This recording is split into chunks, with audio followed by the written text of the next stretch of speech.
What's in the box? The year was 1981. President Reagan got shot, MTV got launched, and a Hollywood copywriter named John J.B. Wilson was inspired by a double feature of Can't Stop the Music and Xanadu to hold a post-Oscars award ceremony in his living room to award the worst films of the past year instead of the best. 35 years later, the Golden Raspberry Awards have gone from a silly potluck to one of the most well-known authorities on the worst movies to come out of Hollywood. But, like any award show, the Razzies have been accused more than once of getting it wrong more than they've gotten it right, of making fun of misunderstood movies that flop at the box office instead of actually poking fun at the truly awful movies to come out each year. Though this is a topic that's infinitely debatable, there are definitely some decisions by the Razzie Committee that leave you scratching your head. And I, Jesse Shade, am going to pick the top 10 Razzie nominations and one Razzie winner that left us all truly baffled. So, without further ado, JoBlo.com and Awfully Good Movies proudly present the top 10 Worst Razzie Nominations! Number 10, Last Action Hero, for pretty much every Razzie nomination it got in 1993. Worst Picture, Worst Actor, Worst Director, Worst Screenplay, Worst New Star, and especially the nomination given to AC/DC's Big Gun for Worst Original Song. Seriously, saying an AC/DC song is one of the worst of the year is like killing a person. How can you live with that shame and that guilt? But I digress. Even though this metafictional Schwarzenegger vehicle was considered an Ishtar-sized flop after it went up against Jurassic Park that summer and lost, this movie is not worst of the year material then or now. Sure, it's silly at points, but when you have a movie about a kid getting sucked into an Arnold Schwarzenegger movie where the T-1000 exists in the same universe as a cartoon cat with the voice of Danny DeVito, what do you expect? No, it's not the brilliant satire of action movies that it was hyped up to be, but as an Arnold movie, it is everything you'd want. Big explosions, lots of people getting shot, and Arnold cracking jokes. Along with Dread, Edge of Tomorrow, and even Ishtar. This flick goes to show that just because your movie doesn't make a ton of money, doesn't mean your movie isn't a ton of fun. Number 9. Harvey Keitel for Worst Supporting Actor in The Last Temptation of Christ. While Martin Scorsese was going up for the Best Director Oscar for his insanely controversial retelling of The Life of Christ, one of his actors, Harvey Keitel, was going up for a Razzie as Worst Supporting Actor for his portrayal of Judas. I mean, not that Harvey didn't half-ass his performance or fail to give Judas any depth. No. He did that. It's just that he portrayed the character with his native New York accent. Romans can't find anybody to make crosses except for you! You do it! Newsflash, Razzies. All of the actors playing Jews in that movie use their native accents. Love one another. Maybe that's good advice, but for some other world. These people are starving. In fact, that was a deliberate directorial choice made by Scorsese. So why isn't he getting nominated for a Razzie? Or any of the other actors in that flick who were just doing what they were told? It's a baffling criticism against what is considered to be one of Scorsese's most emotionally wrenching movies. But Keitel thankfully lost to Dan Aykroyd for Caddyshack 2. But still, how does an accomplished actor in a Scorsese movie get lumped into the same boat as this? Will you please suck out the poison for me? Not a goddamn clue. Number 8, Danny DeVito for Worst Supporting Actor in Batman Returns. Now I understand the criticisms that have been lobbied against Tim Burton's second Batman movie over the years, what with the tone being insanely dark and Batman breaking his rule of not killing people just for the sake of a stupid joke, but I still have enough reasons to like it. One of them being Michelle Pfeiffer in latex. And another being Danny DeVito's portrayal of Oswald the Penguin Cobblepot. Behind the nose biting and the gushing blood out of his mouth, DeVito does one hell of a job playing an emotionally tortured misfit who only really becomes a villain when society deems him a freak. But just like the citizens of Gotham City, the Razzie voting committee couldn't look beyond, ew, he's gross. Batman villains aren't supposed to be gross. I don't like him. Yes, the Razzie committee are made up of teenage girls. You didn't know that? Anyway, these days, it's okay to consider The Penguin one of DeVito's most gleefully grotesque performances. At least until he would join the cast of It's Always Sunny in Philadelphia. I just wanna be pure. Number 7, Tom Cruise and Brad Pitt as worst screen couple in Interview with the Vampire. This is the only nomination on this list that actually won a Razzie, tying with Sylvester Stallone and Sharon Stone in The Specialist. But why did it? The movie was a hit, the reviews weren't that bad, and both Cruise and Pitt were generally praised for their portrayals of vampires Lestat and Louis. Was it supposed to be some dumb crack at the expense of Tom Cruise's rumored homosexuality? Since Lestat and Louis hang out together, which I guess makes them come off as a gay couple, which is supposed to be funny, I guess? I don't know. It's been a while since I've rewatched this whole movie, but to the best of my knowledge, there's no particular reason why this movie or those performances deserve this award. I guess it's the same problem that a lot of the Razzie decisions have, making fun of those stupid celebrities instead of judging the actual quality of their work. Number 6. Jim Carrey as Worst New Star for Ace Ventura: Pet Detective, Dumb and Dumber, and The Mask. The 1990s were a time rife with awful comedians trying to shove themselves down America's throats through awful movies. You had your Pauly Shores,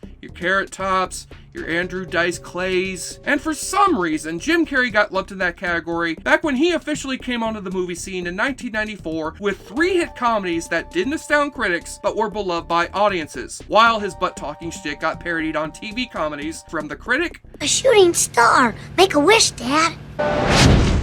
Thank you, God! to Mystery Science Theater 3000. You could use this thing to change history. Oh yeah, we could prevent Newt Gingrich, Jim Carrey, and the Smashing Pumpkins. But even someone who didn't like Carrey's movies could see that Carrey himself had more talent than your average hack comedian. And he thankfully proved that with his later dramatic work in The Truman Show, Man on the Moon, and Eternal Sunshine of the Spotless Mind. So let's just hope Carrey continues the career upswing he's achieved with Dumb and Dumber 2 and keep getting more opportunities to prove those critics wrong. Thank you for all your cooperation. Number 5, Leonardo DiCaprio as Worst Actor in The Beach. After the mega success of James Cameron's Titanic, Leonardo DiCaprio developed an overnight fan base of teeny bopper girls who eagerly awaited what Leo's next high-profile movie was gonna be. In 2000, they finally got him starring in Danny Boyle's The Beach, where he starred as an American tourist who finds a tropical paradise hidden away from society and slowly becomes dangerously adamant in protecting it. And the results were met with a resounding nope, with both bad reviews and bad box office. But in retrospect,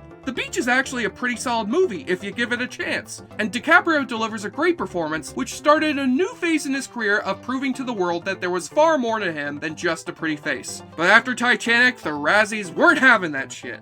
Number 4, Tom Cruise as Worst Actor in War of the Worlds. Yes, Spielberg's remake of this sci-fi classic suffered from a sea of cliches and one major cop-out of an ending. But I think we can all agree that at least Tom Cruise delivered a great performance in it. I mean, it's Tom Cruise. The dude's not great at picking religions, but he is great at delivering great performances. But in the midst of promoting War of the Worlds in summer 2005, Cruise just had to express his joy of falling in love with Katie Holmes by jumping on couches, picking fights with Matt Lauer and Brooke Shields, and confronting prank-playing reporters on the red carpet. So because of all this media hype, the Razzies felt that Cruise's solid work as an actor should suffer because of his craziness as a person, so he landed a Worst Actor nod. That's incredibly rude. Though he would lose the award, the fact that Cruise got nominated at all just goes to show that the Razzies have come to care more about who shows up on E! News all the time instead of which actors truly suck. Don't worry, Tom. As long as you're not talking about body thetans or singing Bon Jovi, we will keep following you into that danger zone, my friend.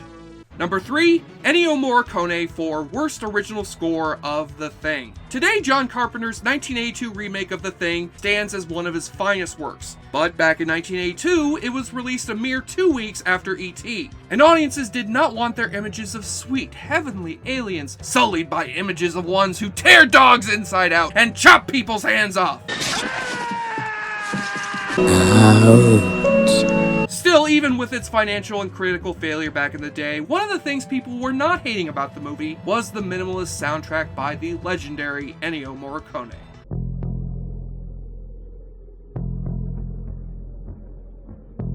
I mean, listen to that. For a horror movie set in the emptiness of the Arctic tundra, that music fits pretty fucking well, don't you think?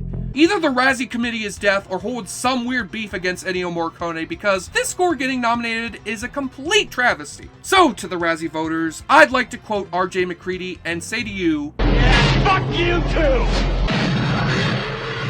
Number 2, Brian De Palma as worst director for Dressed to Kill and Scarface. Just like The Thing, Scarface was an 80s remake of a beloved Howard Hawks classic that upped the body count, added a lot of blood, and initially got slammed by critics before it got to be considered a classic. I can understand that the amount of blood and coke-fueled excess must have been shocking for critics who were expecting a much more prestige collaboration between De Palma and Al Pacino. But was it really bad enough to go up against such stinkers as Jaws 3D or The Lonely Lady? No! Not in the slightest! And hey, while we're here, let's also throw in his 1980 nomination for the Michael Caine thriller Dressed to Kill, which was well received by critics and audiences back in the day, as far as I know. But over 30 years later, Scarface has inspired numerous parodies, a few video games, and basically has become the Bible of hip-hop culture, which goes to show that even though Tony Montana ended up dying, his story remains very much alive, and the world is still his.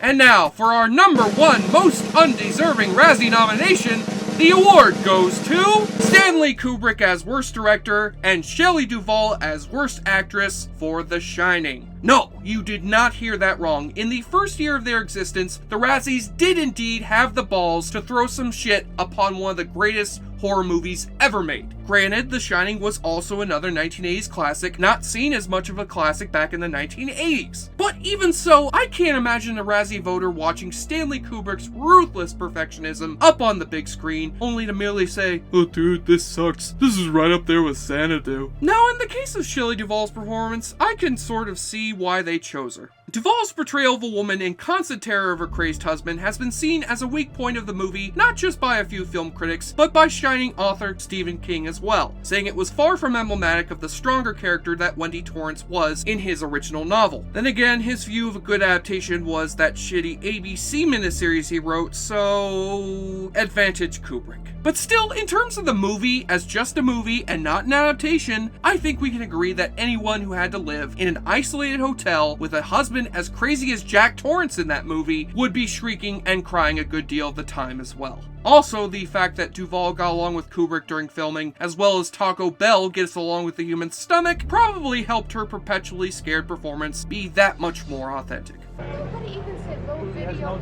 Oh, come on. What do you mean, roll video? So in light of all the hard work Kubrick and Duvall put into this movie, the way the Razzies dismissed it back in 1980 without a single afterthought just feels like a dick move. It's one of the many problems that the Razzies have, problems which they don't seem to want to fix. And yet, they're still fun to talk about. Because bad movies are fun to talk about. And before we had Mystery Science Theater 3000, the Razzies gave people a reason to have fun with these bad movies instead of feeling they wasted their money and time on these pieces of crap for no good reason. And they still do! So for that, perhaps the Razzies aren't that awful after all. Because at the end of the day, it's just someone else's opinion. And even after all the shit that I've talked about them here, I still feel compelled to salute them.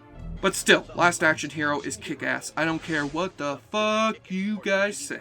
Rubber baby buggy bumpers. And there it is, the top 10 most questionable nominations of the Golden Raspberry Awards. And though you can't watch the Razzie Awards this weekend, you can watch Awfully Good Movies every other Wednesday here at the YouTube channel of JoBlo.com. Until next time, I'm Jesse Shade, and this is the monkey flipping you the bird. You're welcome. JoBlo, he sure likes to drink a lot. JoBlo won't just really like the heroin. JoBlo, he's not just like the summer Hayek. JoBlo. Hey everyone, Jesse Shade here from Awfully Good Movies. Thank you so much for watching. If you want to see me take on more good bad movies, click on any of the links you see here, or subscribe to see this show alongside all the great content that we offer here at JoBlo.com. And remember, I love you. Wait, that sounded wrong. But I do love you though.